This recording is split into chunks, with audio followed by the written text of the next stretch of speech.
Hello, this is Mark Leslie Lefebvre. Oh, Canada, your books are oh so grand. Don't worry, I'm not going to sing. I'm here to share my love of books.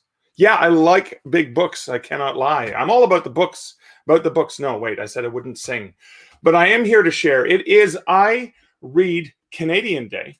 And I'm here to share some of my just some of my favorite books. I had to kind of stop because I didn't want to be doing this too long. I'm going to go through is really quickly. I just grabbed a bunch of books that were kind of in this room with me and just different memories that come up. So I thought I'd share. If you're watching, feel free to pop into the comments your favorite books. Perhaps they're Canadian authored books because this is a celebratory day of Canadian authored books. But if they're not, they can still be favorite books, and I still accept you. So I'm first going to start off by just sharing a little bit. Now, I did an event with Nancy Kilpatrick last night, and this is a special book to be. Nancy Kilpatrick, this is Near Death. It's a vampire novel in one of her first book in one of her series featuring vampires. And this is a special book to me because this is the very first book I remember getting signed by an author. It was in Ottawa at Saint Laurent Mall, and Nancy signed it for me at the Smith Books there. I was working at the Coles, but on my lunch break, I would go to the other bookstore in the mall because that's what book nerds do. So Near Death, Nancy Kilpatrick, great book. Next book on my list, again, another Canadian urban fantasy, sci-fi writer, Tanya Huff. Again, I had the pleasure of getting to meet her in person as well. And Blood Pact was the first, wasn't the first book. It says, can one ex-policewoman and a vampire defeat the magic spawned evil, which is devastating Toronto? And this was thrilling to me because there was a great love triangle in this series, and it was a series of books set in Toronto, and it featured a vampire and a cop, and loved it. It was kind of like V.I. Warshawski, who I really liked, Sarah Paretsky's character. It was like a Canadian version of V.I. Warshawski. So that's the Blood series from Tanya Huff. Another favorite Canadian author of mine, science fiction writer Julie E. Cerneda. This is Beholder's Eye. This is one of her many fantastic science fiction novels. She's also written some fantasy. But again, another signed copy, precious to me because Julie's a dear friend and the editor responsible for my very first professional short story sale to an anthology she was editing years ago, Julie E. Cerneda.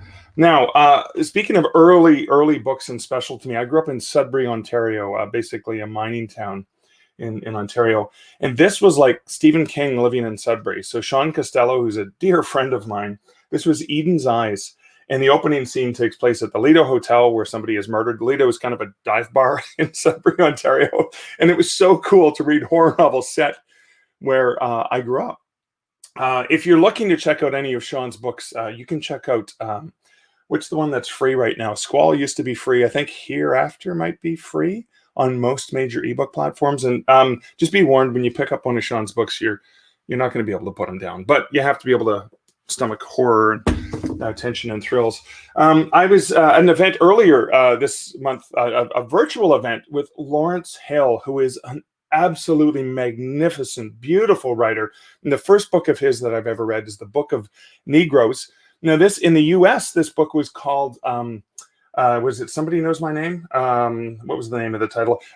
Because of the offensive term, obviously, of Negro. But Lawrence, brilliant novel, and a book I can't recommend highly enough. He has several other amazing books, but this signed copy was the very first one of his books that I'd read.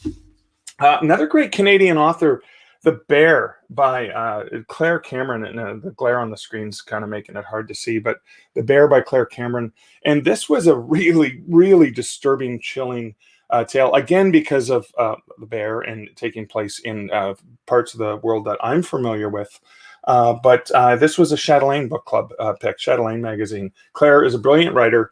I remember discovering her very first book, The Line Painter, when I was shelving books at the bookstore at McMaster University. And so ever since I picked up The Line Painter, a thriller, her first novel, I've been a fan of hers ever since. You may not have heard of this author, Margaret Atwood. She's a lesser-known Canadian author. This is The Testaments, which was the sequel to The Handmaid's Tale. And obviously, The Handmaid's Tale and The Testaments are probably two of my favorite books by Margaret Atwood. But of course, I remember reading books of hers when I was young and wanted to become a writer, some nonfiction books of hers, and even short stories. I love her short fiction as well. Ornix and Crake is yet another one of my, and again, very post-apocalyptic. And she has this wonderful dark humor. But again, you've never heard of Margaret Atwood, but you should give her a shot. She's I think she's going to be an up-and-coming writer someday.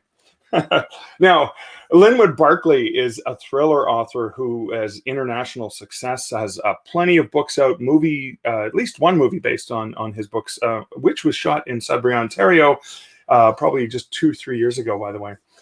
But the very first fiction book of Linwood Barclay that I remember was Bad Move. It was a series of 4 books that were humorous mysteries, humorous thrillers, absolutely phenomenal stuff. And his newer novels are just nonstop action thrillers, really, really brilliant. But I still go back to his first 4 books: Bad Move, Bad Guys, Lone Wolf, Stone Rain. Just this great series about a science fiction writer who accidentally solves mysteries. Just really love his stuff, but a great introduction.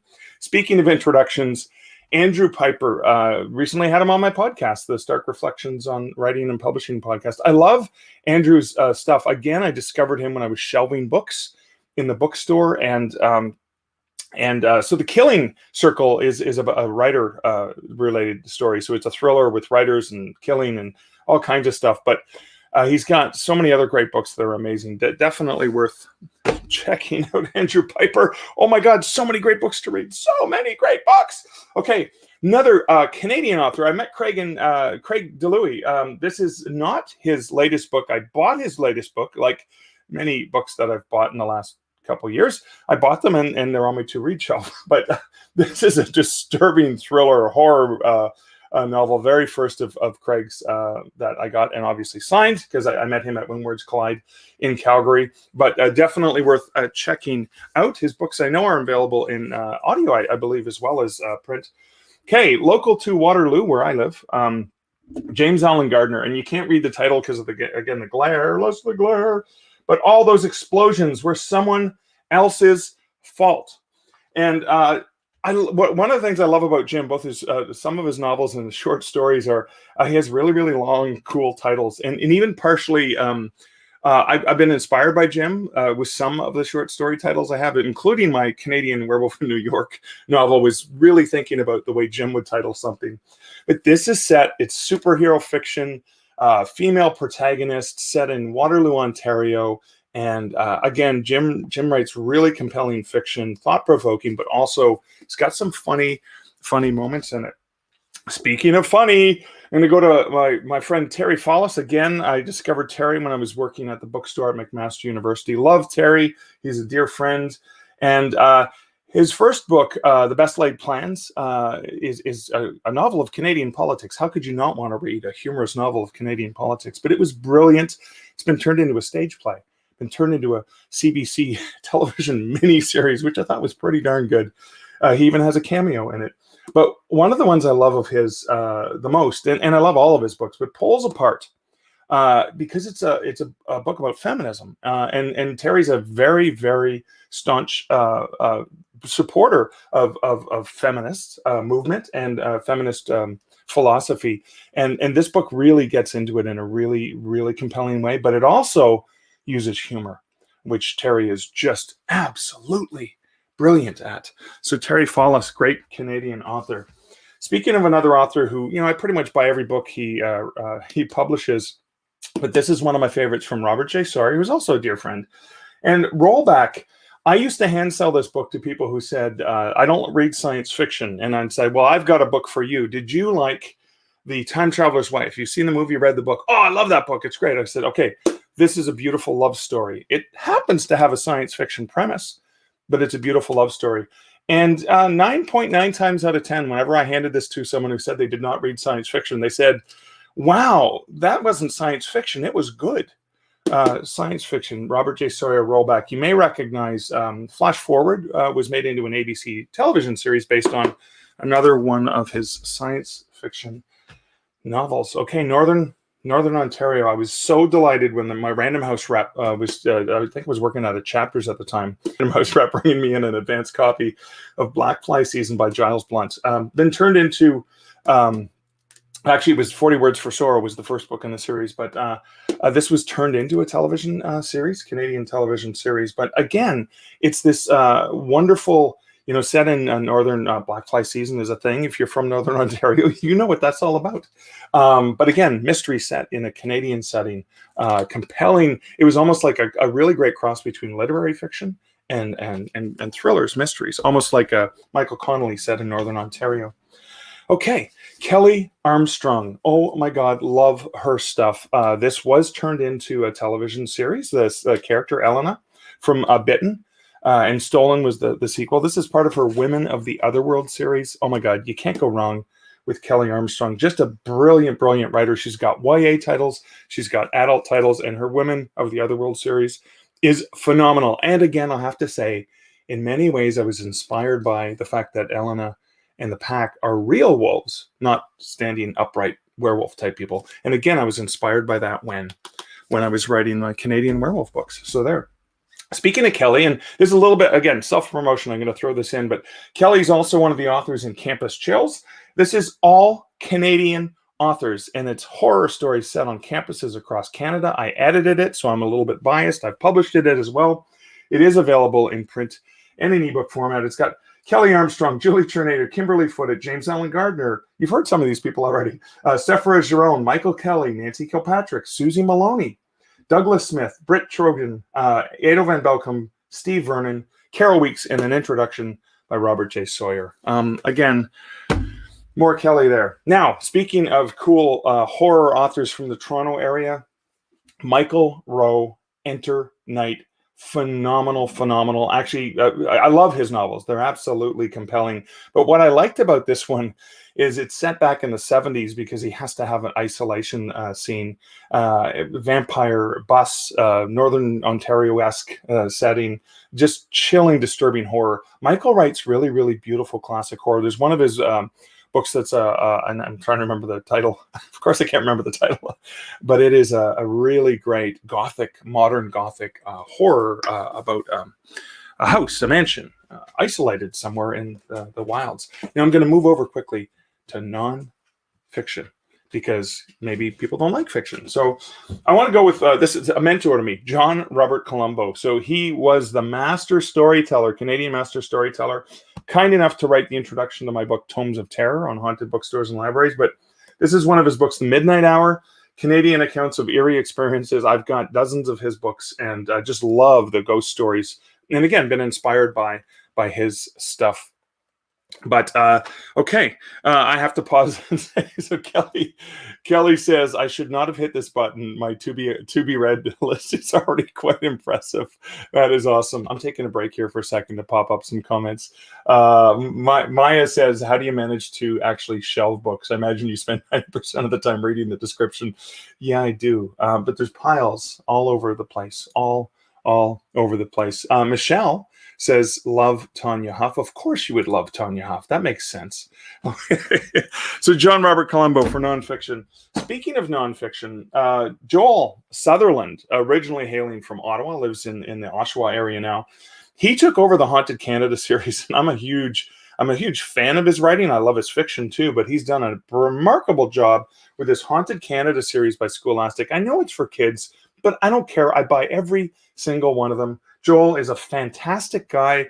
If you haven't seen, he and his family, just at the beginning of pandemic lockdown in, I guess, the spring of 2020, he and his family did, they've done a not Ghostbusters. Yeah, they did do a Ghostbusters spoof, but him and his family did Scooby-Doo spoof. And they also did this amazing intro to The Simpsons, but they used live action, and it was Joel and his wife and kids. And but anyways, Haunted Canada 5, that's just one of them. I think he's at book 12 now in the series, but just wonderful way to learn history about Canada without, making it fun and exciting because it's got ghosts. Now, speaking of amazing Canadian, Martin Popov is from the Toronto area, and he's done this great series for ECW Press. This is the second book in a 3-book series of basically the life of Rush, the band, the best music group in the world. And Limelight is Rush in the 80s, obviously based on the song from the Moving Pictures album, which I think celebrated, 40 years this month. So again, great look at the guys from the band, or the guys from work, as they call each other. Okay, a little bit more business marketing savvy. This is the name of a podcast that I absolutely adore. Mitch Joel hails from Montreal. I call him Canada's Seth Godin.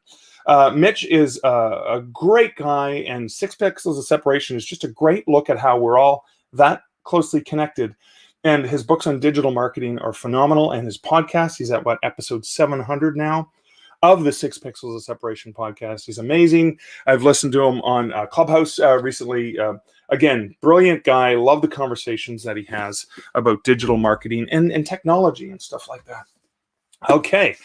Always been a big fan of sleep deprivation, things like that. I've used it a lot in both my fiction and nonfiction. Stanley Cohen, you may know him as the author of The Intelligence of Dogs, but my favorite book of his is Sleep Thieves. He's from the Vancouver area in BC. And Stanley Cohen, Sleep Thieves, I think I've read this book 3 or 4 times, and it is just a phenomenal. It's an eye-opening exploration into the science and mysteries of sleep. So there's Stanley Cohen. Now, a fellow author from Dunder, and I had the opportunity to meet Lorna. We did an event in Toronto together. We did another one in Halifax together at a Word on the Street event. And I loved her book, Drop Dead, which is a horrible history of hanging in Canada. She's got, I think, another book out recently. And again, it's more of that macabre history of Canadian. But again, talk about learning about your own country in a very, very fascinating way. Now, I did actually end up using this as a reference, I believe, was it in Macabre Montreal, or was it, I can't remember which one, or Haunted Hospitals. Partly for the hospital book, I think, because, or was that before? I can't remember. I don't know things very well. That's those are just some of the books that I grabbed together. Now, the one I'm reading right now, and I got to meet Rod virtually at an event, a virtual writer event, about a month ago, and I went and checked out. Oh my God, because he did a reading. I thought it was really cool.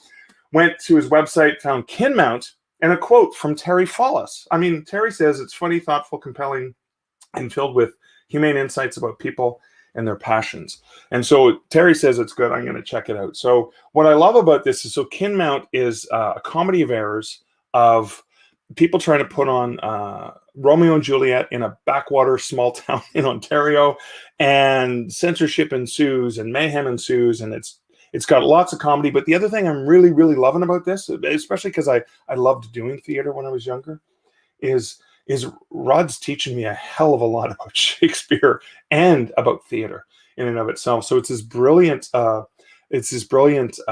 look at theater and the comedy of errors in theater. I did do a play when I was teaching drama, when I was working at Carleton University with kids, and it was about trying to put on Romeo and Juliet. Mine was a really, really lowbrow farce, whereas this is a real version of Romeo and Juliet. But anyway, so that's what I'm reading right now, is Kinmount by Rod Carley. So, those are just some of my favorite Canadian reads. So if you have any books that you'd love to recommend or share, I'd love to hear them. They ideally should be Canadian authors, but I'll let any book in, because books are good in general. But thank you guys for watching. I hope at least, I think Kelly got some ideas or some inspiration for some books to read. I hope that on this I Read Canadian Day, you guys found something interesting. Oh, Bill, hey, who I met through theater at Carleton University. Yeah, we did Comedy of Errors too. That's right. Great actor who's now a professor. So he's very serious now all the time. Guelph University. But again, I met him on the stage. And so, yeah, thank you guys so much for checking this out. I hope you have been inspired to take a look at bookshelves, take a look for some Canadian authors, and give them a read. Some really amazing content. Hopefully I've given you a little bit of variety of titles that I thought were important. But thanks again. And I don't have any sort of closing music. And don't worry, I won't sing. I'll try not to sing. Yeah, that's what I'll do. So happy reading to you. See, I almost sang that. That was just really, really, really freaky. I shouldn't sing.